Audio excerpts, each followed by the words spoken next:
today with a divisional matchup.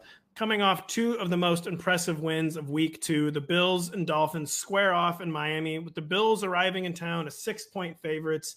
Denny, one of the biggest storylines in this game is the potential return of Gabe Davis. It sounds like guaranteed return of Gabe Davis, by the way. He said he's 100% certain he will play, but we will start in the Dolphins receiver corps. Something you and I have actually talked about a lot is how is the usage battle shaking out between Tyreek Hill and Jaylen Waddle through 2 weeks and coming off an historic week 2 for both of them.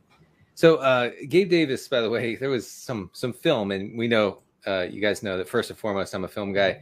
Film from Bills practice where he looks a little gimpy, so I would be a little wary of that.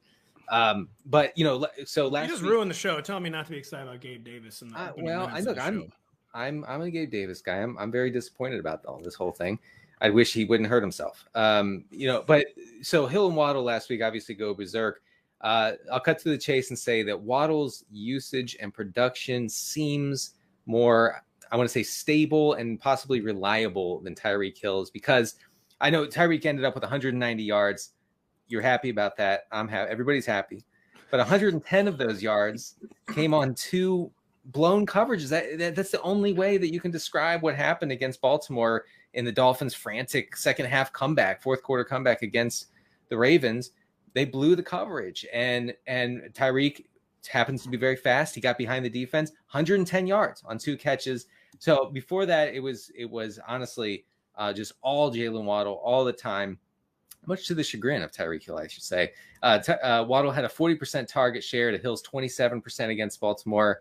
And even though Tyreek caught those 2 long passes from Tua, Waddle led in air yards with 50% of the team's air yards to 36%. For Tyreek. So I look, Tyreek's going to have big games. Like we knew this, but man, Waddle's week 2 could pretend great things for him going forward.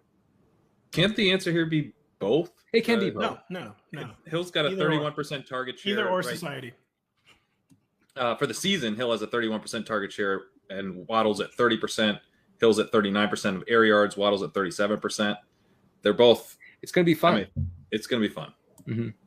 It is going to be fun. It's also, though, Denny, you covered it. What was going on before they were down 3 touchdowns? Was it like a fun offense before that? Like they took the restrictor plate off and they were down 28-7. I mean, was it as fun before they fell behind by 3 touchdowns? No, the restrictor plate was off from snap 1.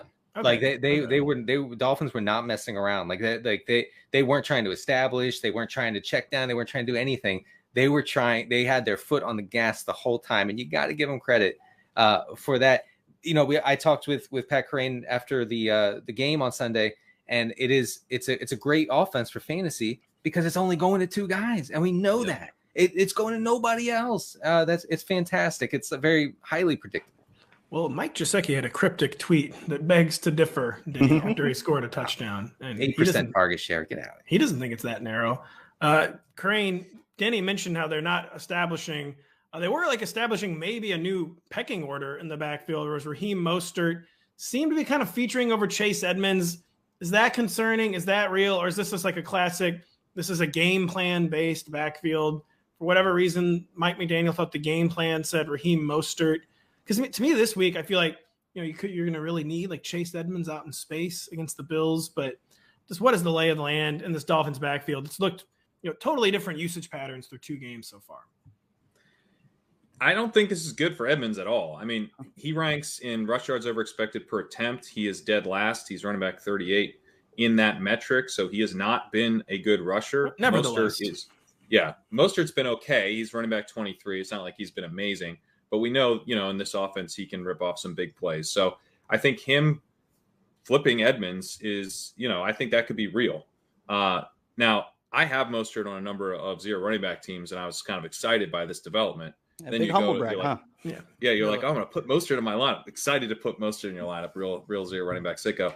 But going against the Bills, I mean, this is not the matchup that you want to see. They rank 4th in EPA allowed per rush. They rank 6th in rushing success rate. So this is going to be probably a not very fun place to start a Dolphins running back. But at this point, I would start Mostert over Edmonds. That's interesting. To me, I'm just kind of like skeptical.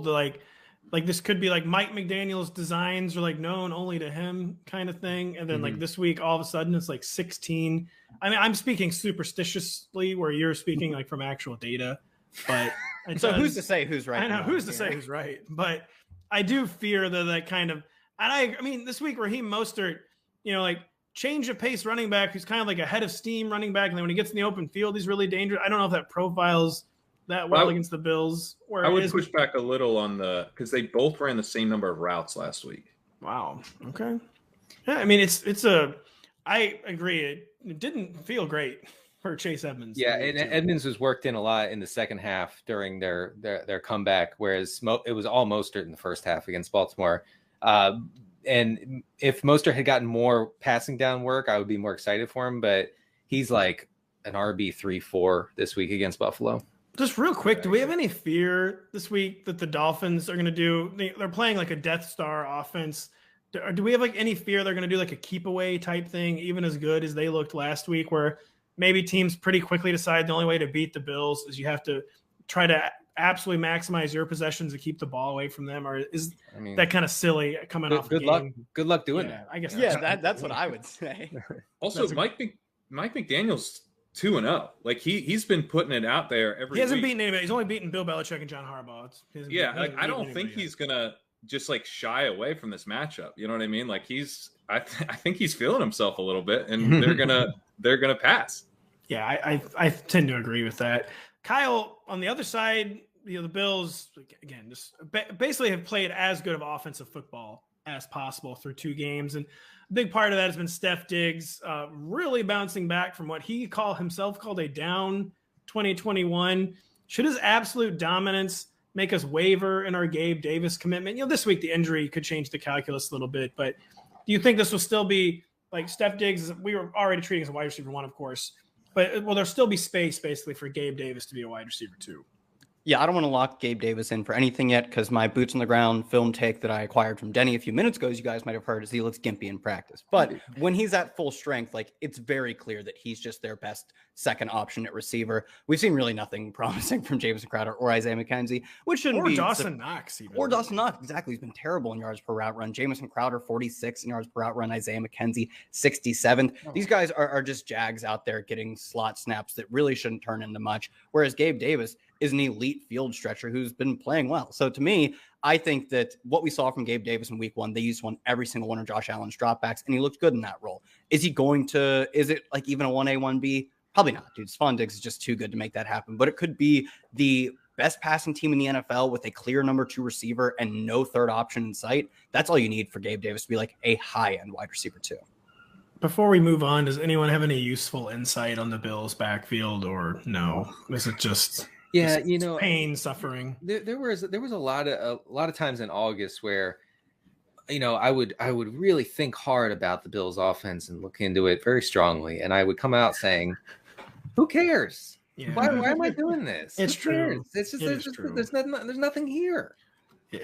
Even in the league's best offense, there's just nothing there. I mean, they 41-7. I think Devin Singletary had like 8 touches against the Titans. He didn't even get to like close it out. Yeah, I mean that's why they're the league's best offense. Is because they've got these like mid-off running backs just competing for 8 touches a game, while they have the best quarterback in the league and the best receiver in the league, or at least top 2, top 3, whatever. That's how you become the best offense. That's how you become the Death Star, right? Is that you just pass a ton when you've got the best passing attack. James Cook looks pretty good. I mean, you can't obviously have anything to do with him this week, but I'm excited to have James Cook get more work as the season goes on. He has a little juice, I think. Hey, it's Matthew Berry from NBC Sports and Rotoworld.com. Just want to thank you so much for watching what you just watched, or at least being too lazy to click out of it after the autoplay just kept it going. So either way, thank you so much for just letting it scroll by your screen. And now I'd like to ask you respectfully, please subscribe to the NFL on NBC YouTube channel for the latest NFL news, fantasy headlines from Rotoworld, and betting analysis from NBC Sports Edge.